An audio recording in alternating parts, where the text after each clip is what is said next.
Jeremy Espadilla. Yo! Arnold Nacion. Yo! Siguradong di ka mapagiging dito. Edward Canotal. Yeah, maniga. Jemima Tamayo bilang girl bond. Oh, your boy. Heidi Agonoy at Esther Ross bilang girl 2 at girl 3. So what? Rodel Nacion bilang panganay na anak. Practical mo yun, ha? Billy Gana bilang bunsong anak. Ama, aalis na ako rito at kukunin ko na lahat ng mamalayan sa'yo. At Juan Marzo bilang ama.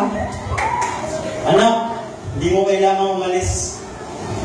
At ito ang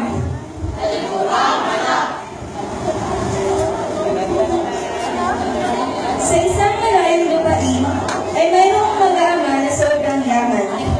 Isang araw, ang dalawang magkapatid ay nagtalo at ang bunsong anak ay nagdesisyon na umalis na sa kanilang lugar at kunin na ang kanyang mamanayin sa kanyang ama.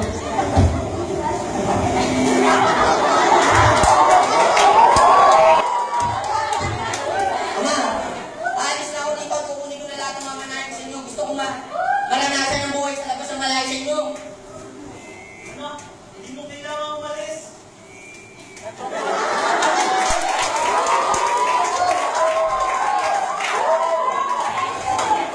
Anak, hindi mo kailangan umalis. Alam mo, napakahirap ng buhay sa labas. Napakarami ng kasalanan dun. Di porkit nag-aaway kayo lagi ng kapatid mo, ay alis ka na. Nga po kukunin yung mamalayan sa inyo para hindi ako mahirapan. Anak, kung yan ang desisyon mo, bibigay ko sa'yo kung ano ang gusto mo.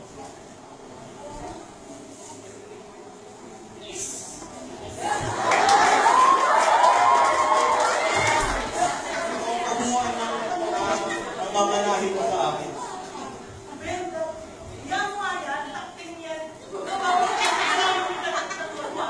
Talaga di na ako babalik dito ang bahay ko! At umalis na nga ang bunsong anak patungo sa isang lugar na puno ng kasalanan at doon ay unti-unting naubos ang kanyang pera.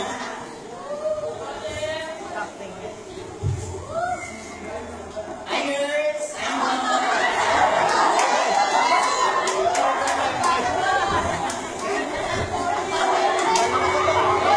I'm Sir, I'm Roy. Sure. Can we have heart? Okay, come on, let's drink. Later! Yung pinakamahal ng ano kayo dyan?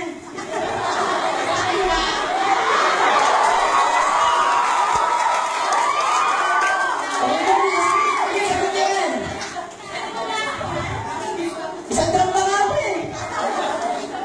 Hindi, drink lang. Ako bahala. Marami akong minana sa tatay mo. Hey, drink. Let's party, party.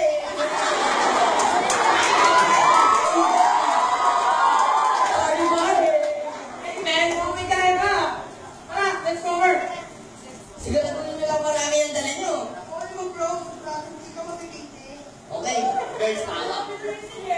Yeah, come on, let's do this. At unti-unti na ang natalo sa sugal ang kanyang pera.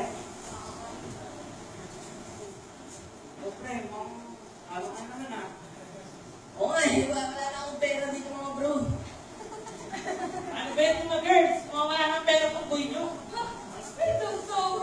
Girls! Huwag niyo ako iwan! Mga bro, gagawa ko ng paraan pa ako. Mga mo, hindi namin kailangan kumakot mo. Kaya ano mo kami? Oo, bigyan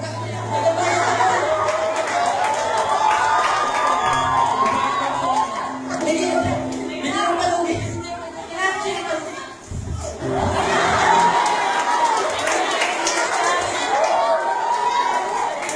At nagtago ang bunsong anak sa isang napakalayong lugar na punong-puno ng kahirapan.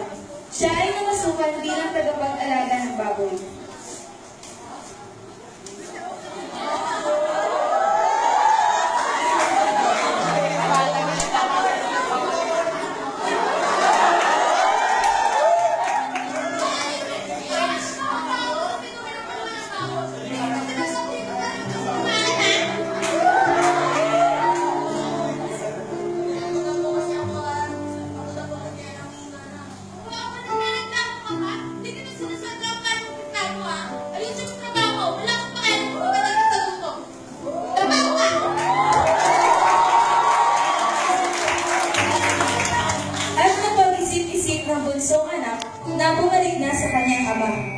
magsisisi na sa lahat ng kanyang ginawa.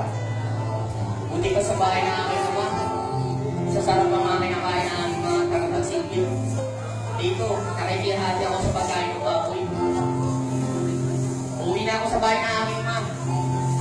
At hiningi ako ng tawad sa lahat ng aking mga nagawa. Kahit hindi na niya ako tanggapin bilang anak, kahit mamasukan na lang ako bilang alipin niya. At umuwi na nga ang bunsong anak, at malayo pa lang, ay natanaw na siya ng kanyang ama. Kanya itong sinalubong ng matinding yakap na may pananabik.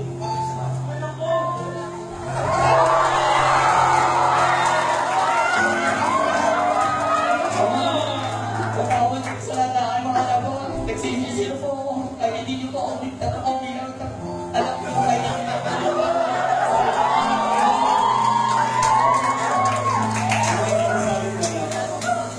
Una kita, hindi na yung magbabago mo kahit kailan.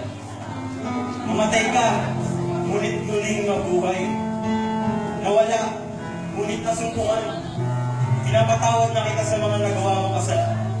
Ang mahalaga ngayon, ikaw ay nagbalik na.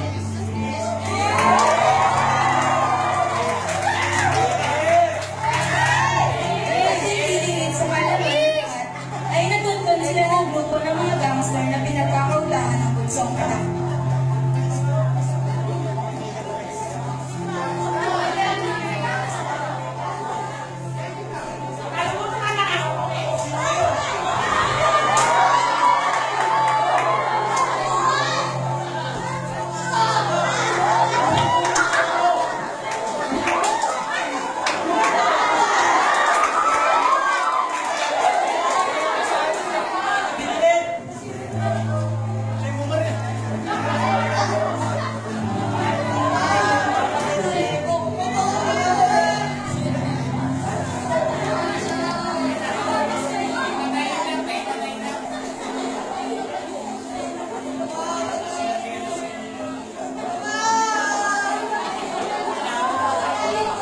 At namatay nga ang kanyang ama dahil sa kasalanan ng anak.